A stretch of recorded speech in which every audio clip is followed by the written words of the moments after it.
Ladies and gentlemen, welcome back to the show. You're in the middle of a 3-part UFO whistleblower series. This is part 2.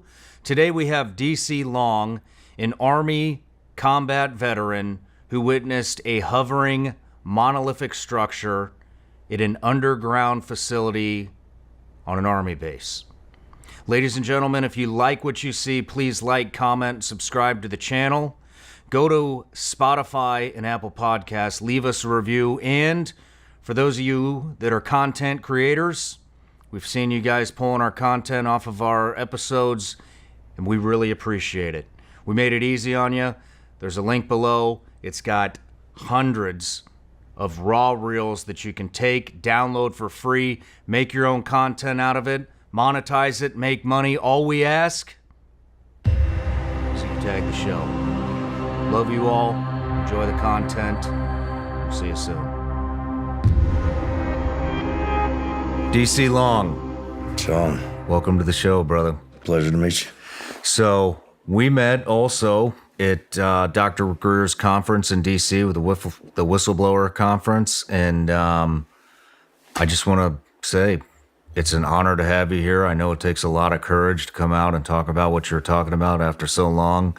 And we're here to get your testimony of what you saw out to the public. What are your goals? It's an honor to be here, first of all. We spoke earlier downstairs. It can't be pushed further. I mean, you have to give yourself more credit because I wouldn't be alive. I wouldn't be sitting in this chair if it wasn't for you. If it wasn't for the people that you've had on before. When I had no strength left, I just happened to come across it. And, you're the reason I'm here just as much. So my goals reflect your goals. I'm glad you are here. And I'm glad the show helped you. It's helped a lot of people. And I said it before, I'll say it again. One of the main things we do here is we want to bring hope, especially to vets, overcoming all the trauma that has gone on for the past 20 years. And it will come again, and document history, tell truth, expose corruption, and again, bring hope. And you're a perfect example of that hope. So thank you for saying that. I appreciate it. But now, before we get too sentimental here, I want to give you an introduction. So DC Long, you're in the DC Long, you're in the U.S. Army, Fort Bragg, North Carolina. 1997 to 2013 was your service, medically retired from injuries received from a combat jump. Your father was a government contractor also at Fort Bragg. And you had a encounter with what we call monolithic slab hovering off the ground at range 19 at a secret underground bunker. And so we're here to document that testimony. Before we get started, everybody gets a gift, even you. And here you go. Thank you. The only thing I brought you was me. That's all right. That's more than enough. You're what it's all about. Thank you so much, man. That means a lot. You're welcome. You're welcome. So those are Vigilance League gummy bears. Is it legal? They are legal in all 50 states. We actually got an email once. And somebody sent us an email, and they said, "Man, I'm on my 3rd bag, and I still don't feel anything." I was like, dude, you're not supposed to feel anything. They just taste good. But that's awesome. Yeah. But so we're here to get your eyewitness account on what happened on that day. When was that? When did this happen? That happened in 2011.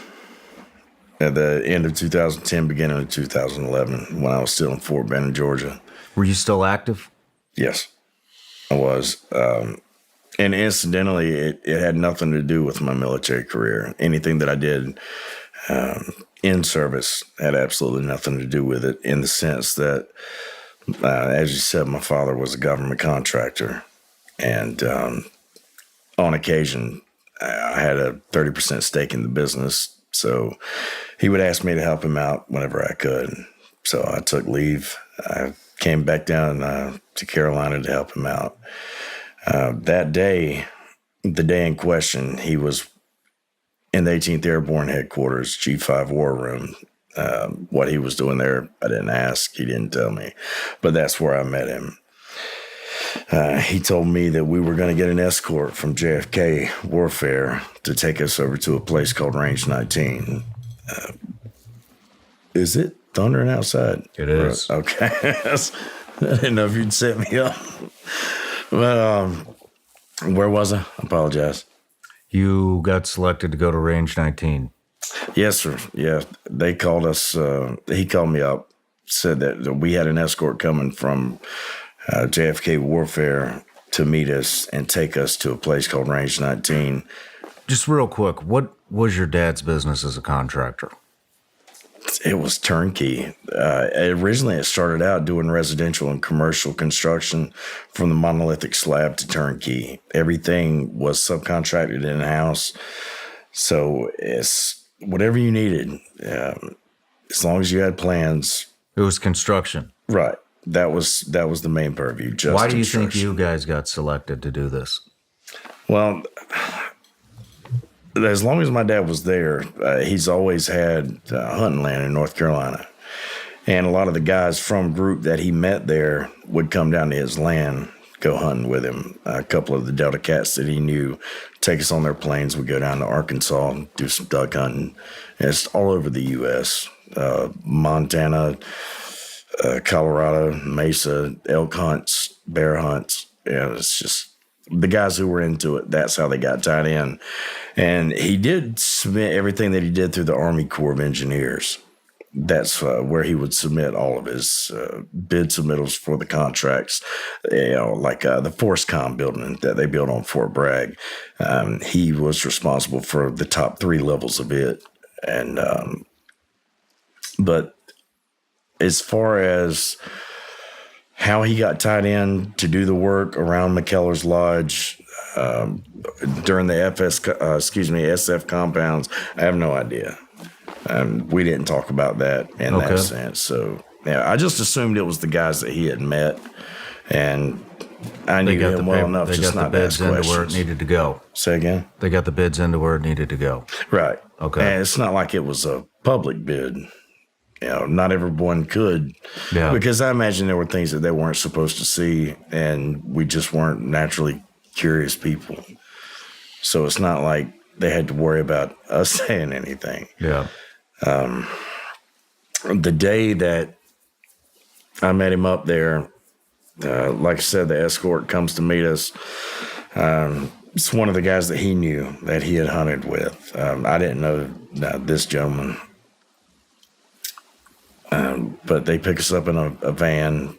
We get in the back of it. They take us out about 15 minutes. And I could tell it was going towards the direction. I don't know if you're familiar with Fort Bragg. I'm not. Okay. There's only one direction you can go to get to the live fire ranges, to get to the drop zones and things like that. So I assume we were headed towards Sicily or Normandy drop zone because that was the direction we were going. The van that they had us in, it didn't have any windows. You couldn't see to the front. It was just a cattle car. And we were joking they were going to take us away, ask him what he did, and we're going to head to Leavenworth for a little while. But we get there, and as soon as the door opened, it looked like a literal dump. There was just trash everywhere. Not like people just leaving stuff out. It was an actual dump. There was a 45-degree concrete door setting out of one of these hills that was directly in front of us, no further than you and I are to each other now. And so we go inside, meet another escort in there, take us to this freight elevator. We get in there, 2 series of buttons, didn't have any writing on it. One of the guys looks at my dad and is saying to both of us, keep your head down, your eyes on the heels of the man in front of you, or you'll be shot. And we kind of started giggling because, at least I knew one of the guys was one of his buddies, people that he used to hunt out with. And the other guy, I recognized him as the guy who we went hunting with before. I knew later on that they were both Delta operators. If they were still active, I have no clue. Do you know their names? I do. Do you want to No, say their names? Absolutely not. Okay. And I'll tell you later why. But yeah, hell no. So you're seeing familiar faces, which makes you comfortable, Right? And you don't realize how The shitstorm I just stepped into. Yeah, absolutely not. What exactly were you guys there to do? What he told me was that we were going down below ground to set up a shoot house. An indoor live fire range that was going to be underground. Nothing new. Again, yeah, I didn't think anything of it. We had done other shoot houses before with the open tops that can be viewed from above. Mm-hmm. With a catwalk. It didn't even phase you. It was just another day at work. Okay. And I was just there to help him out. But we get down, the doors open, and the first thing I see are these personnel connexes off to my right, the smaller ones, not the larger ones that you see scattered around, or like the ones you'd see on a big rig carrying around. These were the small ones. You would throw your personal gear in to go before you get shipped overseas. Mm-hmm. And as soon as I looked past them, I could see this giant monolithic slab just sitting there. At first, it didn't, once again, it didn't set off any alarms. I didn't think much of it, but the closer we got to it, I could feel this intense vibration. But you couldn't hear anything.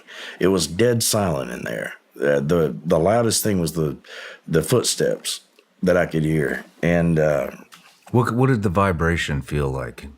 It felt like being at a concert, standing next to one of the speakers, and without the bass the noise just permeating through your body without the noise. There was zero noise. Zero. Just vibration. Absolute zero. I could still hear myself breathing over this, but inside, it was such a strange feeling to have. So the closer I got, I was like, well, I got to check this out. So I go down to one knee, thinking I got to tie my boots. And then I glance up underneath it, and there's absolutely nothing underneath this damn thing. Nothing holding it up whatsoever. What did the slab look like? It just looked like a granite slab, but the sheen on it is what caught my attention the most. It was kind of in between being polished or just completely translucent. There was something behind it, but you could tell it had a smooth surface to us.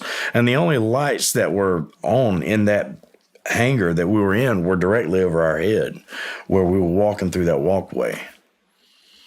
And how big was the slab? Oh, God. It was about 20 foot long. It was about 7 foot tall, and I couldn't tell how wide it was. By that point, I was already directly in front of it. So there's it would be impossible for a human to even think about picking something like this up. Oh, there's no way. Okay. Even with the construction that we've done, if you had to pick up something like that to move it anywhere, you would need at least 3-4 cranes. Oh, wow. Herrera could tell you better. Okay.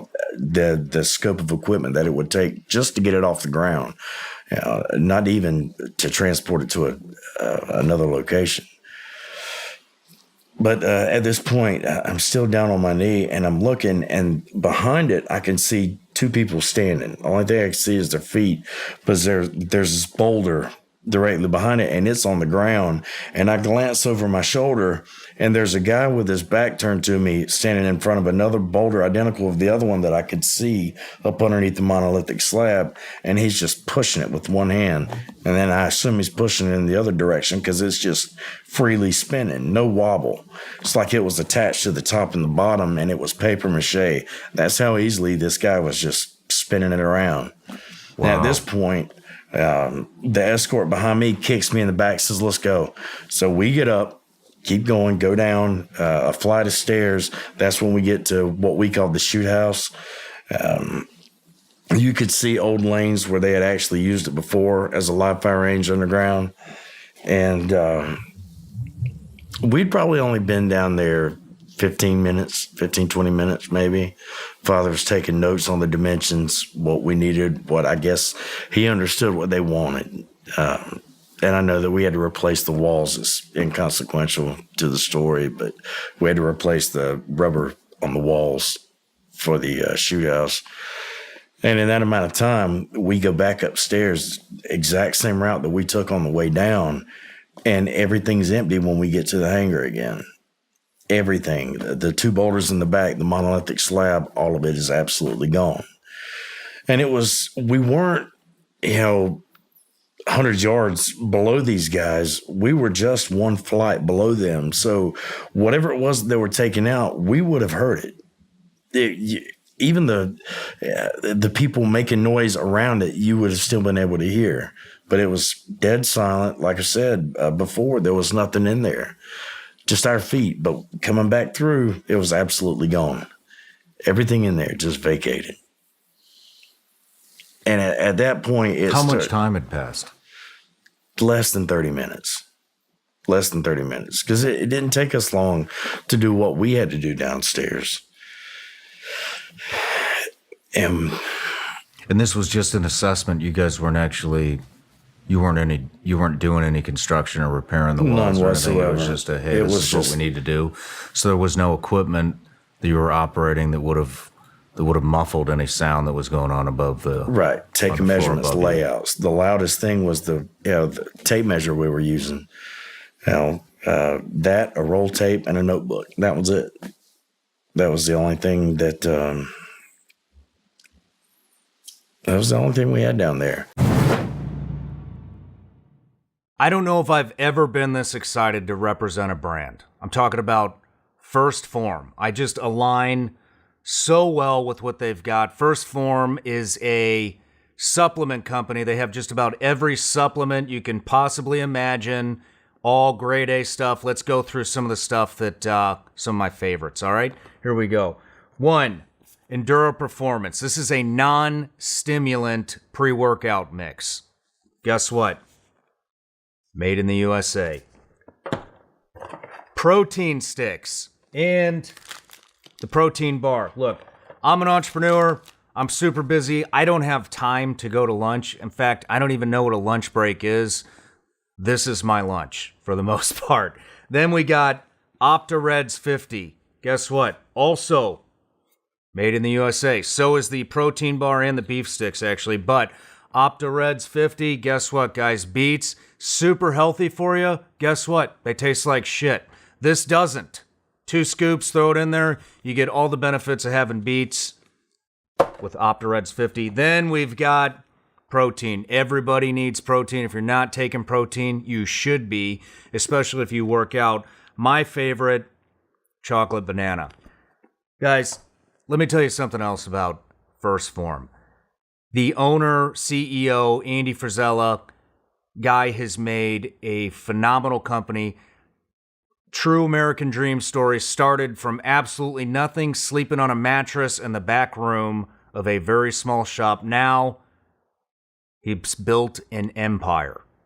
Check it out. Go to firstform.com/SRS. He's also put a culture into his company that this entire country could use right now. Gave me a ton of inspiration. I used to listen to his podcast, Real as Fuck, when I was building my first studio in the attic of my house 3.5 years ago, right when this show started. Can you believe that? Now I'm repping the brand. And if you haven't checked out their podcast, you might want to. Like I said, Real as Fuck. Check it out. I'm actually on there.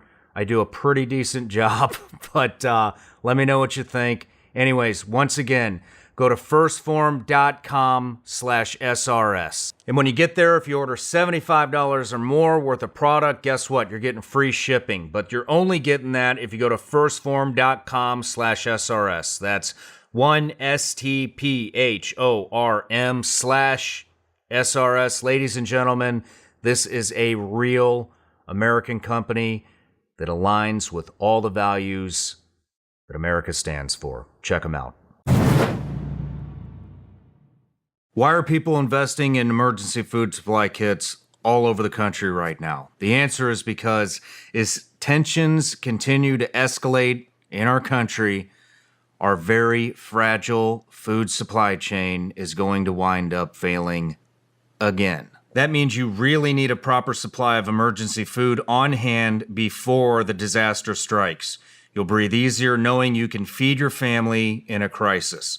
Go to preparewithsean.com for your 1-week emergency food supply. My Patriot Supply is the nation's largest preparedness company with millions of happy, worry-free customers. It comes in a nifty ammo can that's loaded with delicious foods.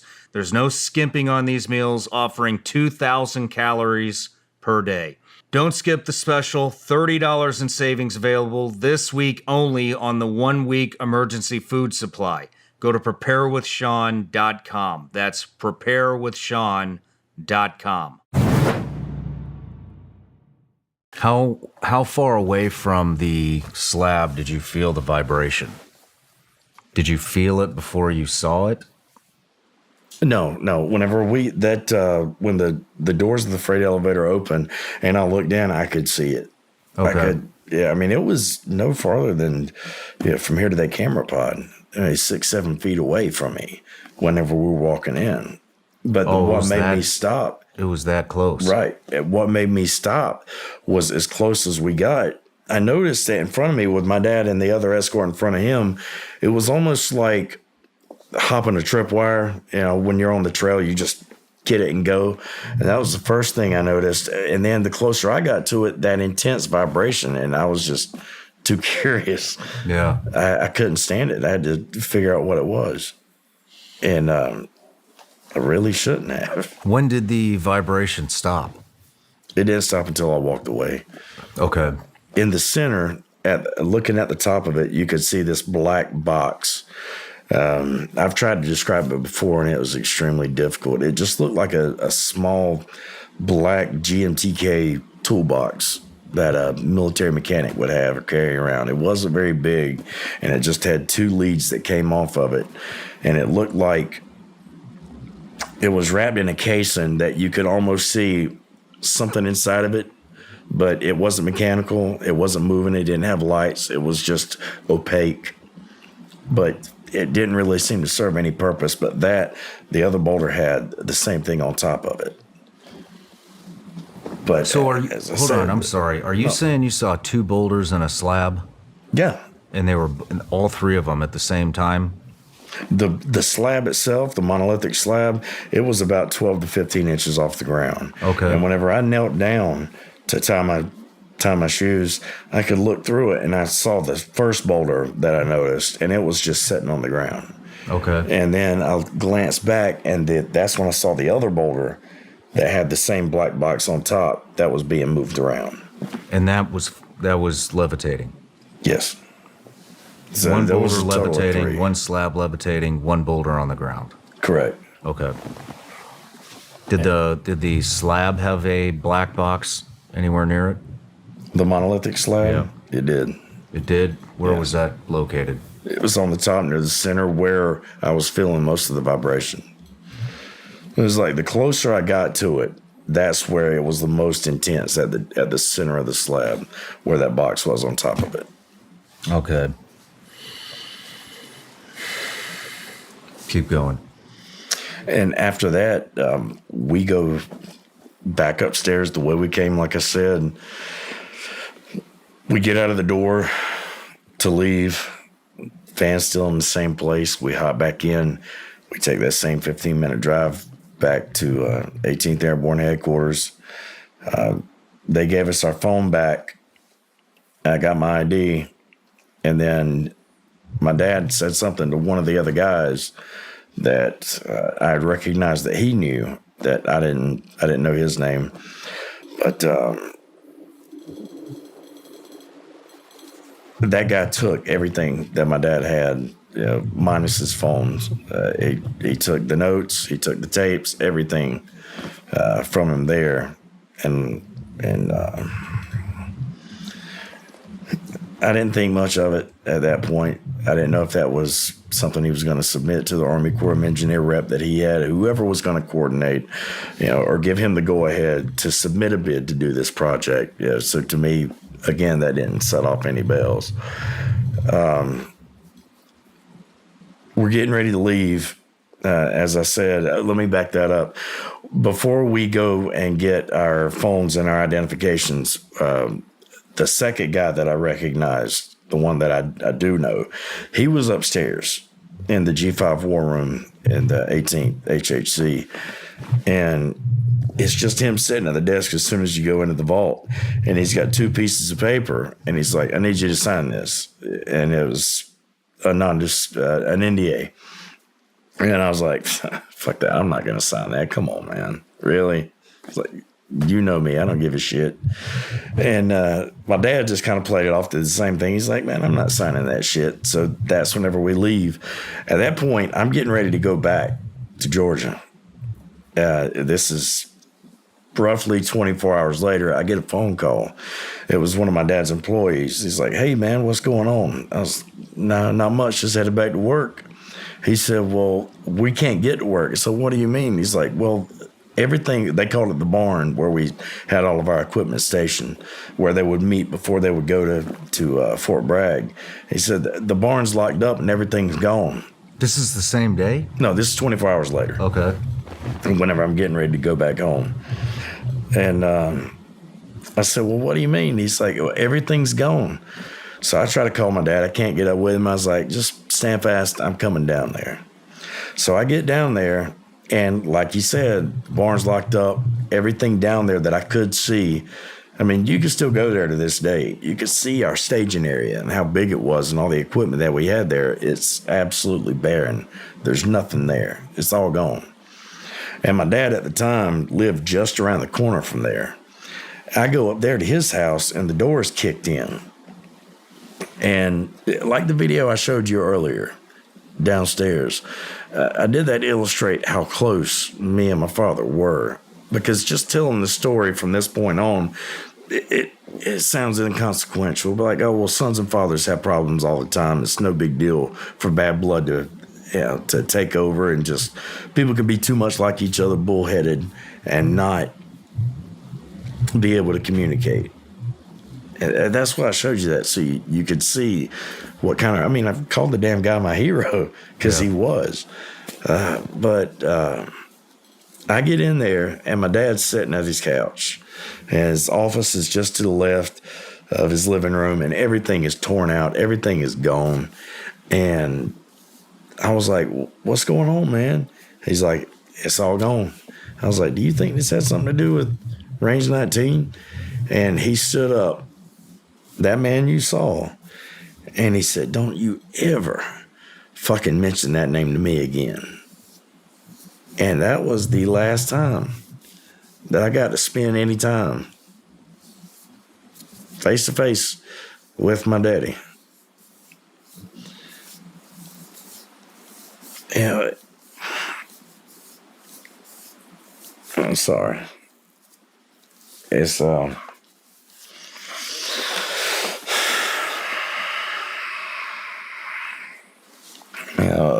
life, a business, everything that we built together, and I got no answers. I had no excuses, no reasons, no answers whatsoever. Just unreturned phone calls. The few times I ever did get a chance to speak to him, it was only my voice being heard. He'd just hang up on me.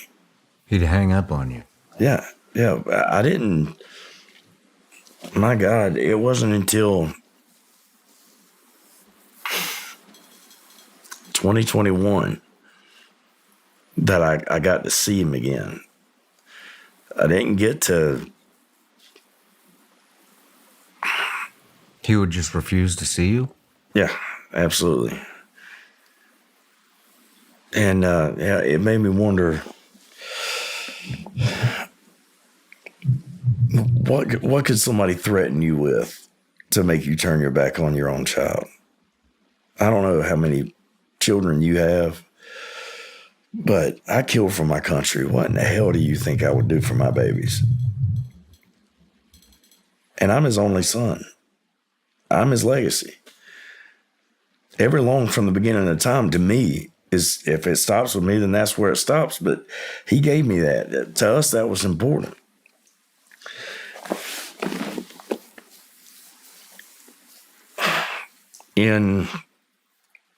I cut my ties. I let it go where it's so hard to talk about, man. But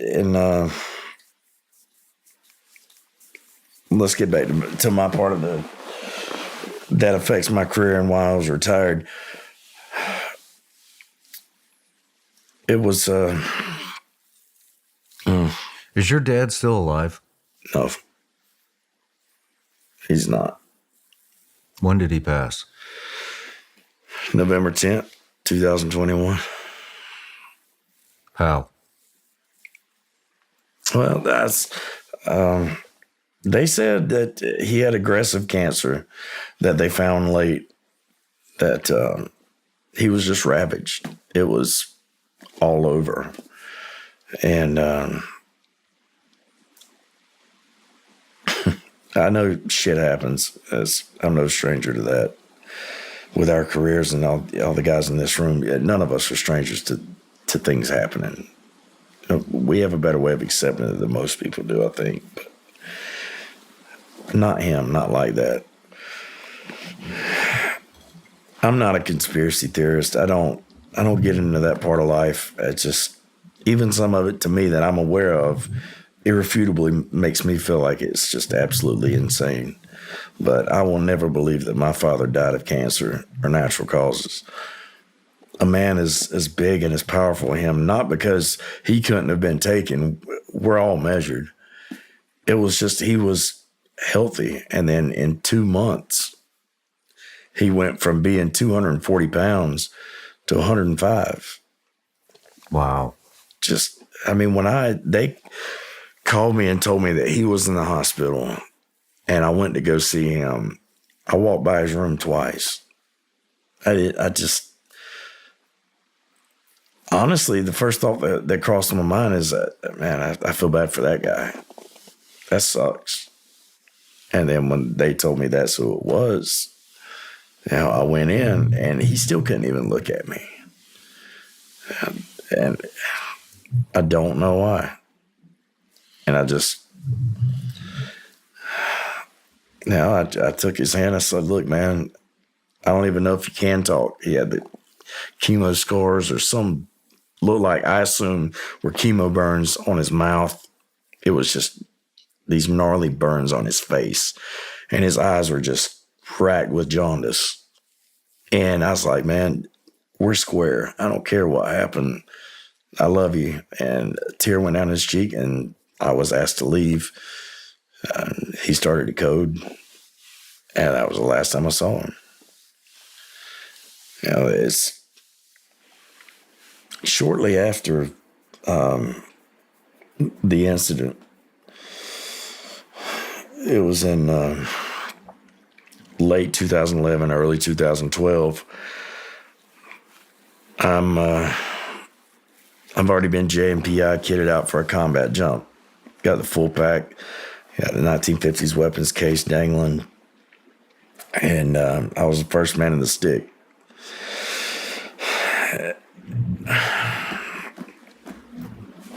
They gave us, told us the 30-second sign.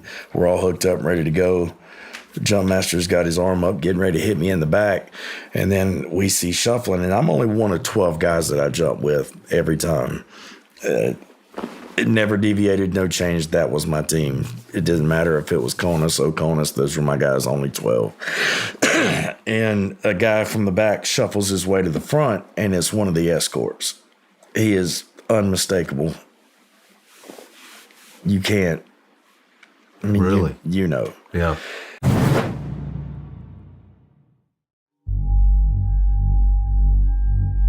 Good evening, this is Frank Knight. May I introduce our co-editors for this edition of the Longines Chronoscope? Larry Lasser, CBS News correspondent, and Kenneth Crawford, National Affairs Editor of Newsweek magazine. Our very distinguished guest for this evening is Admiral Richard E. Byrd. Antarctica Treaty of 1959, an agreement signed by 12 nations in which the Antarctic continent was made demilitarized to be preserved for scientific research. What do you think about that? I must say that Admiral Byrd, our guest tonight, is not only our greatest living explorer, but he's been an inspiration to countless Americans. Admiral Byrd, you've been to both the North Pole and the South Pole. Is there any unexplored land left on this earth that might appeal to adventurous young Americans? Yes, there is.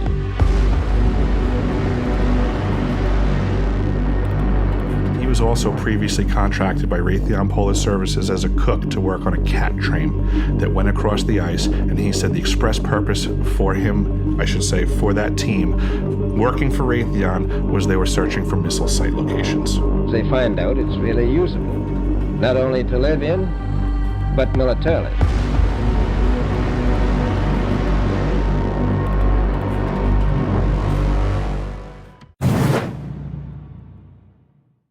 And at first, it just didn't connect with me. It just, I just gave him a, hey, how you doing? And he just winked at me.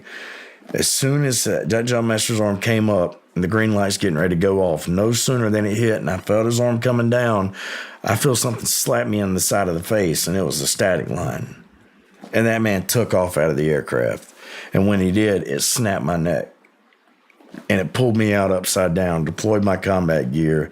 Long story short, at a complete oscillation, and I just smacked the ground, and I woke up a month later. Career's over. And I'll tell you something else. Do you mean you burned in? Yeah. Your chute didn't.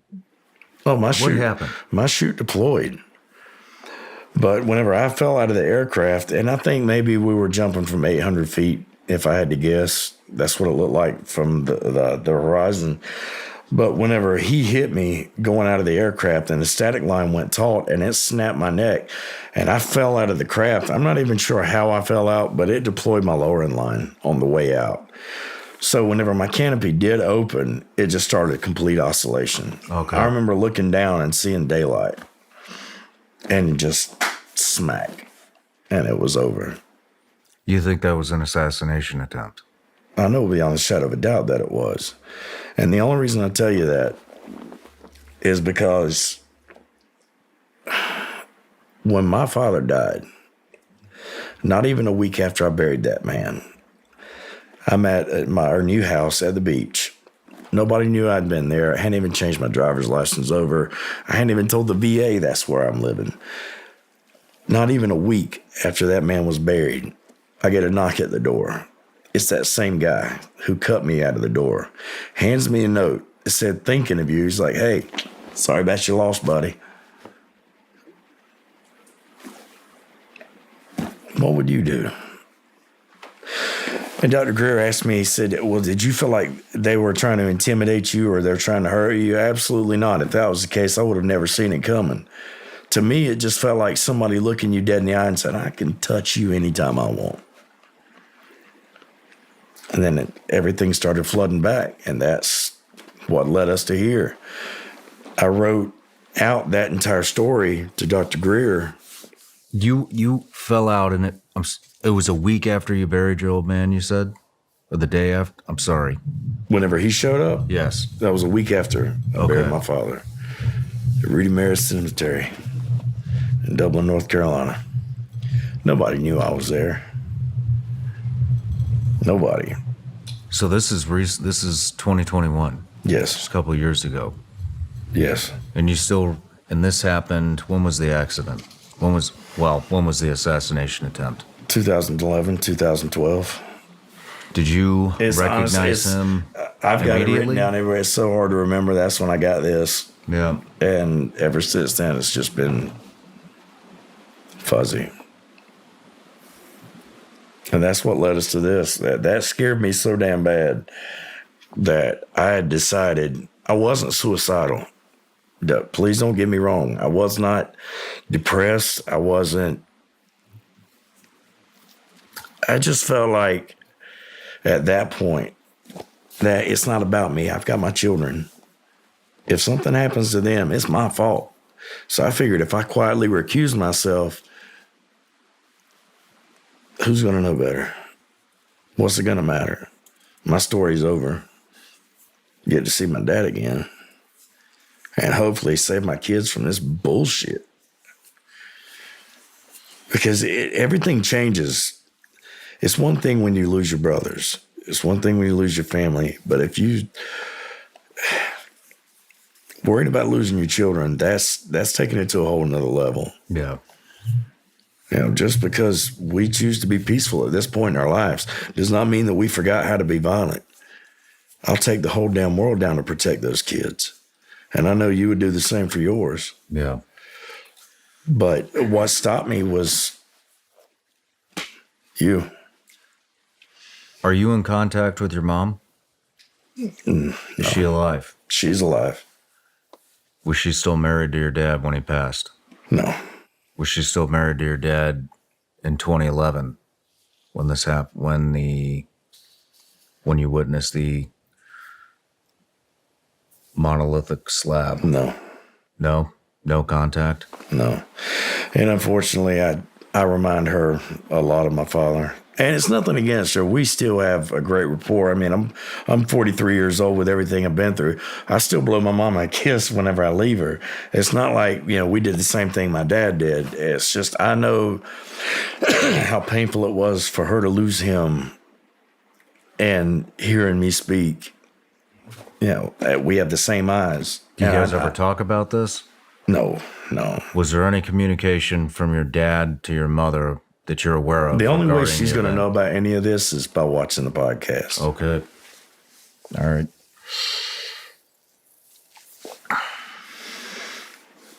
But, and that's, I'm ashamed, absolutely ashamed from being too afraid to keep going. I didn't even bring up the homeless bit because I did it to myself. It wasn't some crazy circumstance that I could blame on anybody else. It was my fault because I was afraid. So this destroyed your life. You're damn right it did. I'm still trying to rebuild, but I don't ask anybody for anything. It's not about that to me. I lost all familial contact whenever I lost him in that sense. I mean, the war is bad enough. Watching your brothers go through what you feel like you should have went through. I can't speak for everybody, but survivor's guilt tears me up every day. If there's one thing I hate myself for, isn't not trying. It's just not giving enough. I can't. The names I say at night when I go to sleep, the man that I think about, I miss them so damn bad because those guys, I knew that they would die for me. Some of them did. And the one safety net that I had here was him. When you went to, it was just you and your old man that went to Range 19 that day? Or were there any other, did you guys have any workers with you? No. Just you and your dad? Just he and I. Why are you coming forward? Why are you coming forward to educate the public about what you saw that day? Same thing I said at the press conference. I'm damn tired of doing nothing. I can take losing my career. I'm fine with that. I didn't think I was going to do it forever. I'm fine with losing material possessions, but one thing I will not stand for to watch people in this country just hand their freedoms over and think that the government's doing them a favor. Watching my brothers who would rather be homeless than have to deal with the bullshit that got us there in the first place. And it's not because we're afraid. It's because we don't feel like we did enough. We feel like we're just putting our burden on other people, and that's something that they don't deserve. You're willing to die for people who don't even damn like you. To me, that's absolutely fucking insane. But that's just the kind of people that we are. And it wasn't until I heard something that Herrera said, our oath didn't expire. Good damn luck taking this shit off my neck. Right now, somewhere, there's a little kid sitting somewhere across this world, and he's got his grandpa's combat boots, and one day he's going to be old enough to fit in them. And if we sit back and do nothing, if we do not lead by example, they're going to think that it's okay just to be quiet. I think for too damn long, good Americans, it doesn't matter if you're a combat vet to me. It doesn't matter if you didn't shed the same blood that I did. What matters the most to me is good people who believe in the flag. That was sitting over there that so many people died for, the one that was flying over ground zero. The sacrifice, whether it was a false flag or not, that flag is important to me. And I'll be damned if whatever life I've got left, I'm going to sit there and be quiet about it. Because there's a big fight. And if we do nothing, the bad boys are going to prevail. They're going to take over. And I don't think we want that. This world could be so much easier if they would just let it out. But somebody wants to make money off of it. Well, I commend you for your courage, man. That means a ton to everybody that's listening. And I know what that takes. And I want to say, man, I'm sorry about your old man. I'm really sorry to hear about that. And yeah, but he'd be damn glad that you wouldn't let me go all the way. So I appreciate that. That means a lot to me. Well, I'm glad you did. Glad you're here, buddy. But do you have anything you want to say before we end it? Appreciate you. Appreciate you. Thank you.